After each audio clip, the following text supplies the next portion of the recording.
नमस्ते बच्चों, कैसे हो आप लोग। उम्मीद है बहुत अच्छे से हो, खुश हो और स्वस्थ हो। मैं सोनिया गोसाई, आपकी हिंदी अध्यापिका। उम्मीद करती हूँ आप लोगों ने मुझे सब्सक्राइब किया हुआ है। तो बेटा, हमारा जो पाठ है 12 चश्मे की यात्रा, अब तक हमने इसमें जाना था कि जो आँखों के नेत्र रोग हैं उसमें सबसे पहले जानकारी भारत में प्राप्त हुई थी। इसके पीछे की एक मैंने पौराणिक कथा आपको बताई थी कि पहले राजा दशरथ जी सूर्य देवता की रोज पूजा करते थे। एक दिन घमंड हो गया उन्हें अपनी पूजा पर, उन्होंने सूर्य देवता की पूजा करना समाप्त कर दिया, तो सूर्य देवता ने उनको नेत्र रोग दे दिया। उसके बाद जब उन्हें अपनी गलती का एहसास हुआ, उन्होंने फिर से सूर्य देवता की पूजा करी, तो सूर्य देवता ने उन्हें नेत्र रोग के बारे में जानकारी दी। इसके बाद मैंने आपको ये भी बताया था कि आयुर्वेद में बहुत से ग्रंथ लिखे गए हैं और उन ग्रंथों में नेत्र रोगों के बारे में चर्चा की गई है, यानी विस्तृत से जानकारी दी गई है।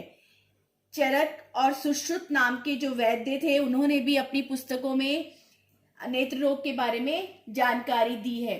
जो विद्वान हैं कुछ लोग, वो कहते हैं कि भारत में चश्मे का आविष्कार जो है 500 वर्ष पहले, यानी ईसा से 500 वर्ष पहले हो चुका था। और ईसा के बाद 6ठी शताब्दी में जो है ह्वेनसांग जब भारत आए थे, तो उन्होंने भारत के बहुत सारे चमत्कारों के बारे में लिखा था, जिसमें उन्होंने ये भी लिखा था कि भारत में बहुत सी अद्भुत चीजें हैं और वहां पर आंखों के लिए चमकदार लेंस भी हैं। यानी भारत से बाहर जब यूनान के प्रसिद्ध एक चिकित्सक हैं यूक्लिड, उन्होंने जब एक ग्रंथ लिखा था ऑप्टिक्स नाम का, तो उन्होंने भी इस ग्रंथ में कोई जानकारी नहीं दी थी, विशेष जानकारी आंखों के बारे में। लेकिन 1038 ईस्वी में मिस्र में भी आंखों पर एक पुस्तक लिखी गई, जिसमें आंखों की रोशनी बढ़ाने के लिए और लेंस के उपयोग के लिए चर्चा की गई थी। इसके बाद हम इसमें जानेंगे पाठ में आज आगे का कि जो चश्मे के विकास में है चीन का भी योगदान रहा है। लेकिन वो आमतौर से जो बात ये कही जाती है, वहां पर ये कही जाती है कि यहाँ पर एक के.एस. लेटरेट नाम के लेखक है, जिन्होंने अपनी पुस्तक में लिखा है कि चीनी इतिहास एवं सभ्यता नाम की इनकी पुस्तक है। उन्होंने लिखा है कि लेंस का प्रयोग जो है चीनियों ने भारत से ही सीखा है। एक दूसरे लेखक हैं F.H. गैरिसन। उनका कहना है कि लगभग 1260 ईस्वी में चीनियों ने इसे तुर्किस्तान से सीखा और तुर्किस्तान ने भारत से सीखा। यानी इससे स्पष्ट होता है कि नेत्र विज्ञान और चश्मे का जन्म मूल रूप से भारत में ही हुआ है और यहीं से अन्य देशों ने सीखा है। इस पाठ में हमें ये भी बताया गया बेटा कि जब चीनी सरदारों की आंखों की ज्योति कम हो जाती थी, तो वे अपने दासों को ये काम सौंपा करते थे कि वे उन्हें पढ़कर सुनाएं।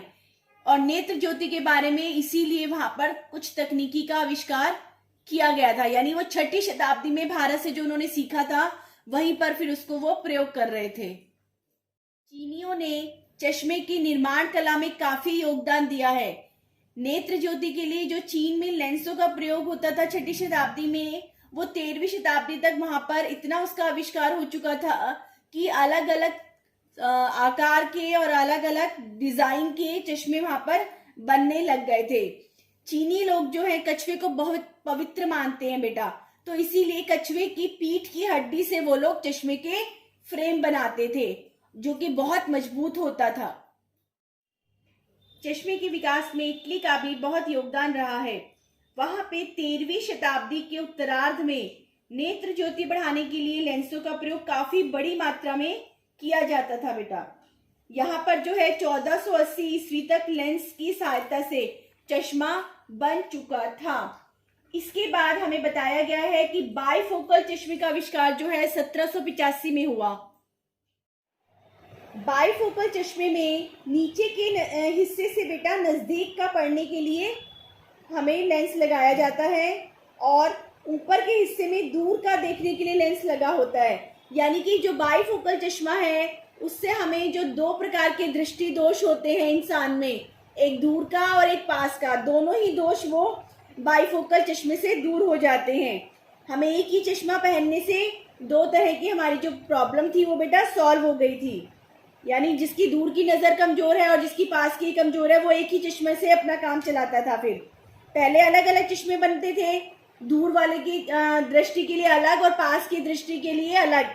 लेकिन फिर बायफोकल का आविष्कार हुआ 1785 में, तो एक ही चश्मा बनने लग गया।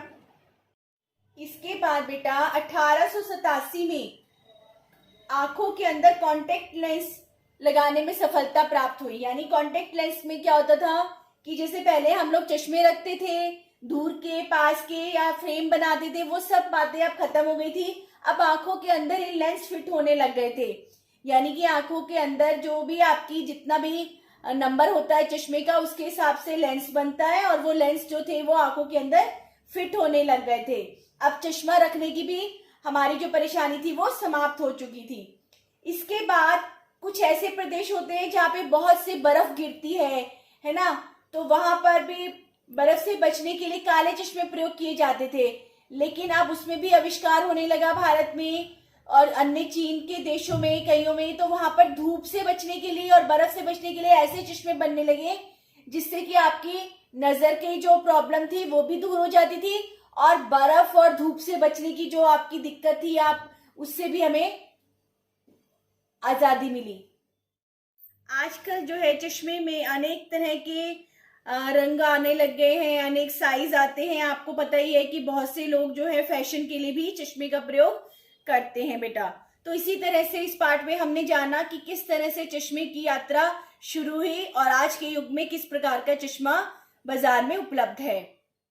तो आइए बेटा अब हम बोर्ड पर देखते हैं। बोर्ड पर सबसे पहले आपको मैं दिखा रही हूँ कि मैंने यहाँ पे लिखा है पाठ का नंबर, पाठ का नाम। लेकिन आपको अपनी उत्तर पुस्तिका में कैसे करना है, सबसे पहले आप दिनांक लिखेंगे, यानी जिस डेट को आप कार्य कर रहे हैं। पाठ का नंबर आप जरूर डालेंगे हर पेज पे, फिर पाठ का नाम, और जो उसके लेखक है बेटा, इस पाठ के लेखक है मुकेश चंद्र शर्मा जी, ठीक है ना, तो आप इनका नाम भी जरूर लिखेंगे हर पेज पर। इसके बाद हम प्रश्न उत्तर देखते हैं बेटा। पहला प्रश्न है यहाँ पे, गैरिसन का क्या कहना है। तो आपको मैं समझा रही हूँ, आपको अपने शब्दों में ही लिखना होगा ये आंसर भी। गैरिसन का कहना है कि लगभग 1260 ईस्वी में चीनियों ने इसे तुर्किस्तान से सीखा और तुर्किस्तान ने भारत से। इससे यह स्पष्ट होता है कि नेत्र विज्ञान और चश्मे का जन्म मूल रूप से भारत में ही हुआ है और यही से वह अन्य देशों में फैला है। अगला प्रश्न है हमारा, चीनियों ने चश्मे के विकास में किस प्रकार योगदान दिया। तो इसके उत्तर में आप लिखेंगे, चीनियों ने चश्मे की निर्माण कला में विशेष योगदान दिया। चीनियों ने ही कछुए की पीठ की हड्डी से चश्मे का फ्रेम बनाना शुरू किया और उसके बाद कई अन्य पशुओं के सींगों से भी फ्रेम बनाए जाने लगे। अगला प्रश्न है, बाइफोकल चश्मे के आविष्कार से लोगों को क्या सुविधा हुई। तो इसके उत्तर में आप लिख सकते हैं, बाइफोकल चश्मे के आविष्कार से लोगों को दो चश्मे रखने के संकट से छुटकारा मिल गया। या फिर आप इसमें यह भी लिख सकते हैं बेटा कि बाइफोकल चश्मे के आविष्कार से लोगों को दो चश्मे रखने के संकट जो है वो समाप्त हो गया। इसके बाद अगला प्रश्न है, आपके विचार से चश्मे के वर्तमान स्वरूप में और क्या क्या परिवर्तन होना चाहिए। तो ये जो बेटा है इसमें क्वेश्चन में ही आपके विचार पूछे जा रहे हैं, तो आप अपने विचारों में ही इसको लिखेंगे। यानी आपके जो भी विचार है, जैसे भी आपको लगता है कि चश्मे का आकार छोटा होना चाहिए या बड़ा होना चाहिए, या उसका जो वजन है वो हल्का या भारी होना चाहिए, तो आपको जो भी ठीक लगता है बेटा आप उसमें परिवर्तन के हिसाब से लिखेंगे कि हमारे विचार से चश्मे का स्वरूप ऐसा होना चाहिए। ठीक है बेटा। अगला प्रश्न है बेटा इसमें, चीनी सरदारों के संबंध में वहां कौन सी बात प्रचलित थी। तो इसके उत्तर में आप लिख सकते हैं कि चीनी सरदारों के संबंध में वहां यह बात प्रचलित थी कि जब चीनी सरदारों की आंखों की ज्योति कम हो जाती थी तो वे अपने दासों को यह काम सौंपा करते थे कि वे उन्हें पढ़कर सुनाएं।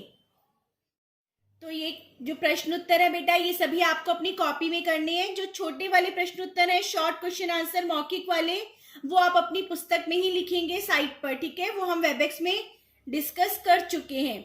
अब अभ्यास कार्य देखते हैं बेटा। यहाँ पे पहला है दिए गए शब्दों के दो दो पर्यायवाची शब्द लिखिए। पहला शब्द है सूर्य। तो सूर्य के पर्यायवाची क्या होते हैं? रवि, दिनकर, दिवाकर, है ना। इसके बाद अगला है राजा। तो राजा के दो पर्यायवाची आप लिखेंगे नृप और नरेश। फिर है नेत्र। नेत्र के पर्यायवाची में आप लिखते सकते हैं यहाँ पे आंख, नयन। इसके बाद आता है चिकित्सा। चिकित्सा शब्द है बेटा यहाँ पर, तो आप इसमें लिख सकते हैं उपचार, इलाज, दो पर्यायवाची इसके, ठीक है। अगला है आविष्कार।